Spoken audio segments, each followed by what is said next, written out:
Hi, welcome to a video about physics and movement in Phaser 3.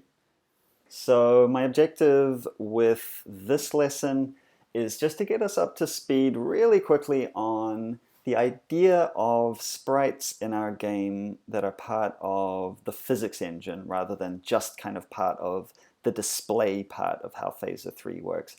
Again, as you're probably becoming familiar with now, Phaser has all of these different systems, right? And like they have a system for displaying sprites on the canvas, but then there's a separate physics system which is about handling, how things move, how things collide, etc., etc.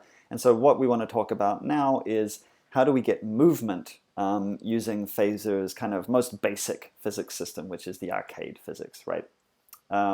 So it's worth pointing out in the context of physics systems that although we'll be using the simpler physics system that Phaser provides, which is the arcade physics, Phaser also has a much more complicated engine that it uses based on the matter.js physics engine, which can do a lot more kind of sophisticated movement, collision, etc., etc.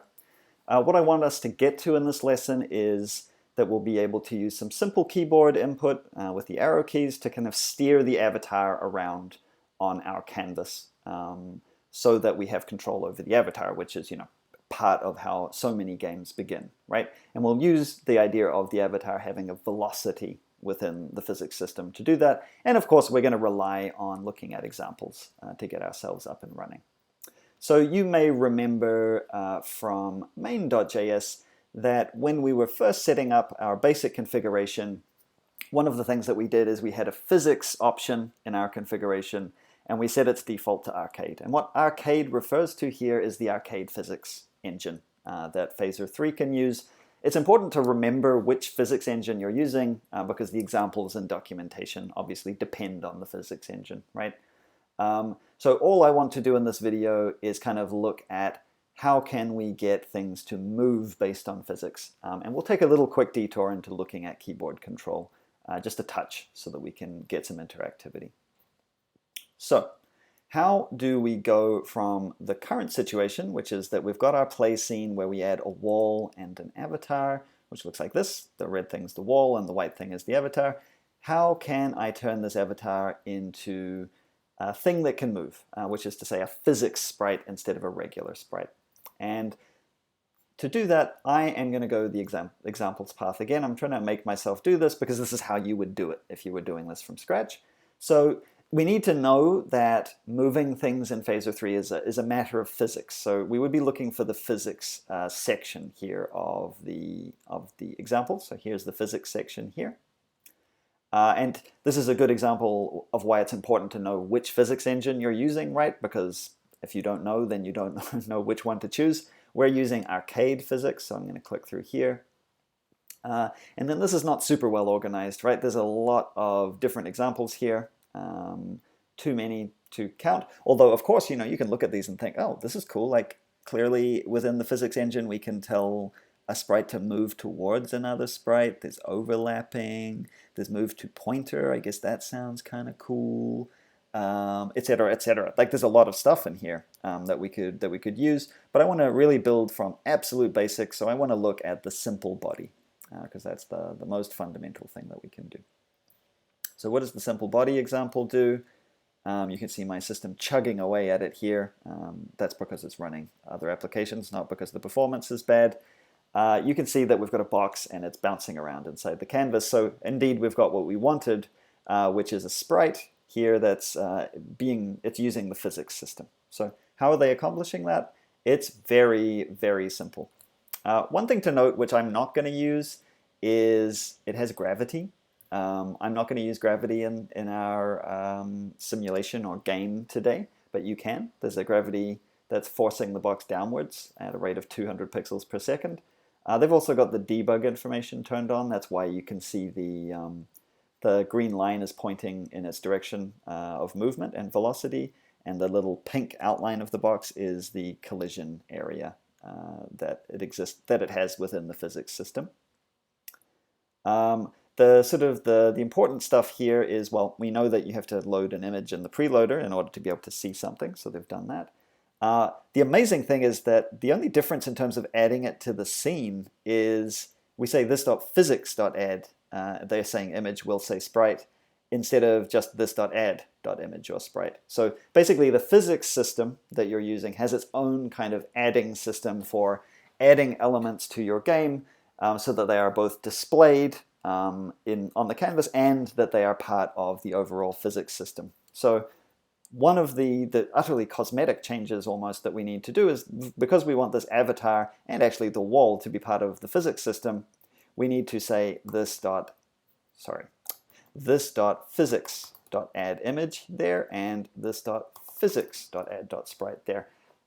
That's all it takes for the wall and the avatar to now be a part of the physics system of Phaser 3. So that's a beautiful thing.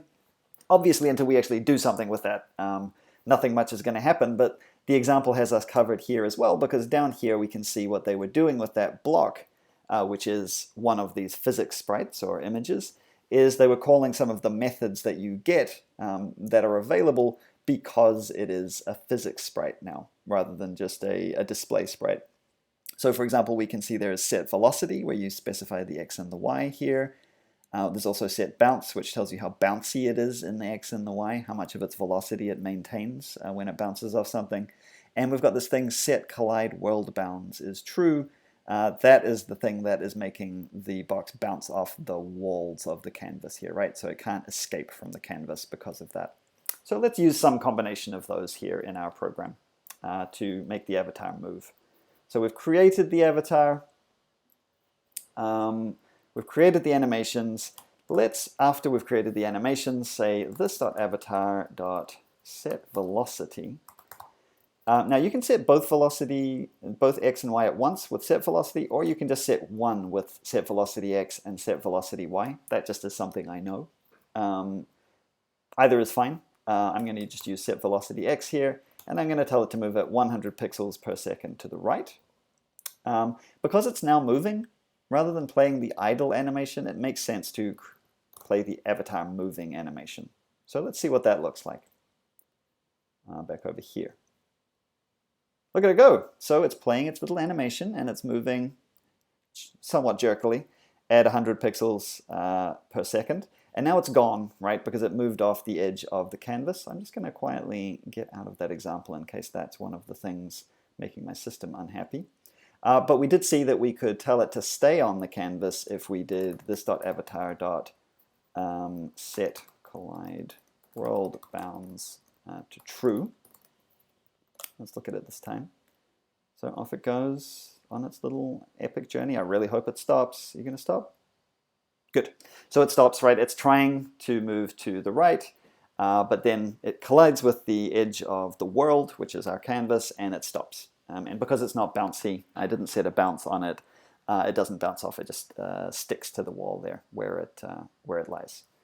So now we're using the physics system, right? Like we've got the actual avatar moving, admittedly not under the user's control, but it's moving across the screen based on its velocity. So the other thing that I now want to do based on that idea is I really want to be able to move the avatar with the keyboard rather than just telling it that it has to move 100 pixels per second to the right. So again, how would I do that? There are different ways, but what I'm really talking about at this point is going back to the examples, of course, and what I'm interested in now is user input. So I'm going to go and look in the input section here, which is, there it is with all those exploding cards for some reason. And there's lots of different forms of input that you can use. As you can see, dragging is there. That could be pretty interesting. Gamepad input, mouse input. But I'm just going to use simple keyboard input. So let's go look at that. Again, quite a few options here. I happen to know that the thing that I'm interested in is the cursor keys. The cursor keys here refers to the left, up, down, and right arrows primarily, which are kind of the classic way that people often play games. And Phaser 3 has a nice little trick here that I want to use, so I'm going to go here. So the example just gives us a box, and I'm controlling it with the cursor keys. In fact, it's doing exactly what I want my avatar to do, which is I hold left and it moves left, and I hold down and it goes down, up it goes up, If I hold both up and right, it goes up and right, etc. It does what you need it to do, right? So I want to basically just steal this code so that I have a moving avatar in my own game. So how are they doing that? Well, in create, they're doing what we've already done, which is that they create the player's sprite and they set it to collide with the world bounds, which seems fair to me. May as well trap the avatar. And then we can see finally, actually, something's happening in update, right? Like to this point, all of the stuff that's been going on in our game has been happening outside of update. So for example, the fact that the avatar moved across the screen, played its animation, collided with a wall and stopped, all of that stuff is just happening because of the way that I created the avatar as a physics state with particular starting conditions. None of that is happening because I'm controlling something in update. Update is completely empty. But now that we want some actual keyboard input, now it makes sense for us to actually do something in update, which is listen to the input of the player. So what I'm going to do is I'm going to take this code, but of course it's not going to perfectly apply to what I'm doing. Oh, and in fact, there's one other thing that's happening in create that I completely went past that we need to do first, which is this trick up here. So Phaser 3 provides a nice way of just getting access to the cursor keys, which is the up, down, left, right arrows, and actually also the spacebar if you want it, which people kind of traditionally used for whatever, shooting bullets or saying I love you to cute rabbits or whatever it is that you're doing in your game. This is a really fast way to get access to those keys. So I'm going to first of all copy that, and we can see that we're using that in create. I'm going to use it at the bottom here. Now, it's really important to notice that this in particular is not how we do things, right? We're in a class, and so this cursors thing, which is going to be the way that we access the user's keyboard, those particular keys, it should be a property. So this is one of those classic moments of when you're translating between the examples and this kind of OOP, object-oriented programming version of using Phaser 3, you're going to be on the lookout for things like this, right? We don't want a variable, we want a property. So we say this.cursors is assigned this.input, that's the Phaser 3 input system, as you might imagine, and within it is the special keyboard input system, and that is the thing that is providing us with this nice method for just getting access to the cursor keys in a straightforward way. So that's part one, that's the create part. Then there's the update part. Again, I'm just going to take it and I'm going to modify it to meet the kind of thing that we're doing. So let's paste it into update because that's where their one was. And right away we can see it's talking about player, right? And we don't have a thing called player, we have a thing called, that we want to control, called this.avatar. So everywhere it says player, which is here, here, and here, I am going to want to say this.avatar, because that's the thing that I want to set the velocity of. And everywhere it says cursors, right, I need it to say this.cursors, because in my program, the cursor keys are stored in this.cursors, not just cursors. Oh, goodness me. This.cursors. And having done that, having kind of done that conversion, we can take a quick look at what's going on, right?